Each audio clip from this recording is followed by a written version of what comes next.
আসসালামু আলাইকুম প্রিয় দর্শক, মজার রেসিপিতে সবাইকে স্বাগতম জানাচ্ছি।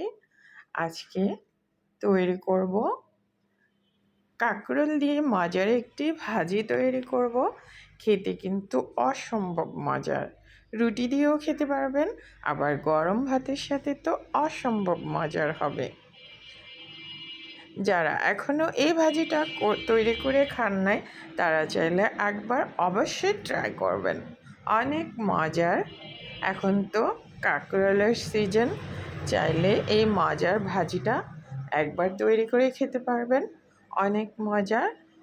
শুধু একটা ভাজা মাছ নেবেন সাথে, নয়তো ডিম ভাজা, আর কিছুই লাগবে না। একদম পেট ভর্তি করে ডিনারে অথবা লাঞ্চে খেয়ে নিতে পারবেন। সকালে রুটি দিয়েও খেতে পারবেন। ভীষণ মজার ভাজিটা তৈরি করলে আমাকে জানাবেন আপনাদের কাছে কেমন লেগেছে। আর সবাই রেসিপিগুলো দেখেন, কিন্তু লাইক দিয়ে যান না আর সাবস্ক্রাইব করেন না। আপুরা ভাইয়ারা, অনেক কষ্ট হয় একটা রেসিপি বানাতে। সারাদিনও কোনো সময় 4-5 ঘন্টা লেগে যায়, কোনো সময় 2 ঘন্টা লেগে যায়। ভাইয়া আপুরা, একটু দয়া করে সাবস্ক্রাইব করবেন, ফলো দিবেন, এতে আমার রেসিপিগুলো আপনাদের কাছে সাথে সাথে পৌঁছে যাবে। এখন এই যে প্রথমে আমি কাঁকরোলগুলোকে ভাজি করে নিচ্ছি।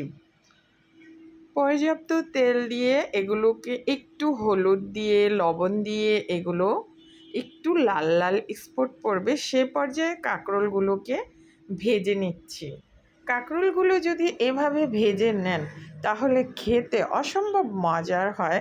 শুধু শুধুও খেতে পারবেন, অন্য কিছু না দিও। এবারে আলুগুলো ভেজে নিচ্ছি। আলুগুলো কিউব কিউব করে, একটু ভারীও না মোটাও না, ওরকম করে কেটে নিয়েছি। আর অর্ধেকটা ভাজা হয়ে গেলে, মানে নামানোর কিছুক্ষণ আগে, 2টা বড় সাইজের রসুন কোয়া দিয়েছি। রসুনের কোয়াগুলো ছিলে এখানে অ্যাড করেছি। এগুলো লাল লাল স্পট পড়েছে, একটু একটু ব্রাউন কালার হয়েছে। সে পর্যায়ে আলু আর রসুনগুলোকে ভেজে তেল ছেঁকে তুলে নিলাম। এবার মেন রান্নাটা করব, ভাজিটা রান্না করব। এখন সরিষার তেল দিয়ে দিলাম প্যানে।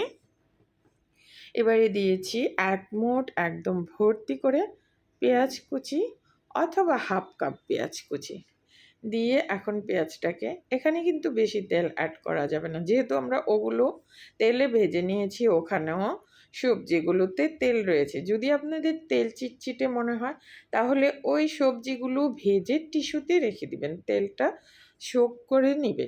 এবারে পেঁয়াজের সাথে কাঁচামরিচ দিলাম, সামান্য একটু হলুদ দিলাম, সামান্য একটু মরিচ গুঁড়া দিলাম। এবারে পেঁয়াজটা হলুদ মরিচ দিয়ে একটু পানি দিয়ে কষিয়ে নেব।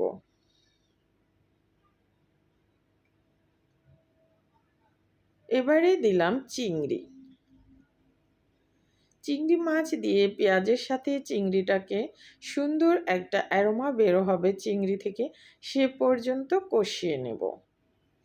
এবারে বেশ কিছু সময় কষানোর পর এবারে একটু পানি দিয়ে আবার চিংড়িটাকে ভুনা করে নেব।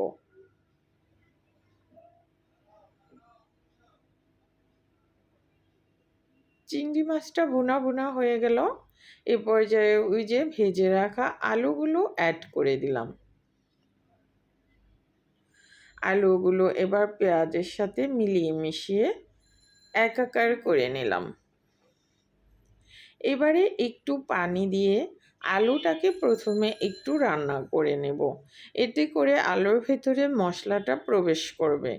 আলুটা রান্না হয়ে গেল, নামানোর পূর্বে ওই যে ভেজে রাখা কাঁকরোলগুলো অ্যাড করে দিলাম।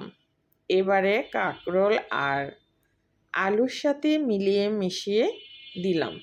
এবারে একটু চুলার আঁচ হাই ফ্লেমে রেখে ভাজা ভাজা করে নামিয়ে নেব। তৈরি হয়ে গেল মজাদার কাঁকরোল ভাজি। এবারে নামানোর পূর্বে ভাজা শুকনো মরিচ আমি ভেঙে মাঝখান থেকে 3-4টা দিয়ে দিলাম, সুন্দর একটা ফ্লেভার ছড়াবে। এবারে এই যে ভাজিটা আমার রান্না হয়ে গেল, চাইলে এভাবে একবার ট্রাই করতে পারেন। ভীষণ মজার ভাজিটা, সবাইকে ডাইনিং টেবিলে এই ভাজিটা তৈরি করে দিবেন। সবাই দেখবেন খেয়ে খুবই পছন্দ করবে আর প্রশংসাও করবে। বারবার আপনাকে এভাবে ভাজি তৈরি করতে বলবে। আমার ছেলে তো আমাকে বারবারই এভাবে ভাজি তৈরি করতে বলে। ও তো এভাবে ছাড়া খেতেই চায় না। আম্মু বারবারই বলে ওভাবে ভাজিটা করো। ভীষণ মজার। সবাই ভালো থাকবেন। আল্লাহ হাফিজ।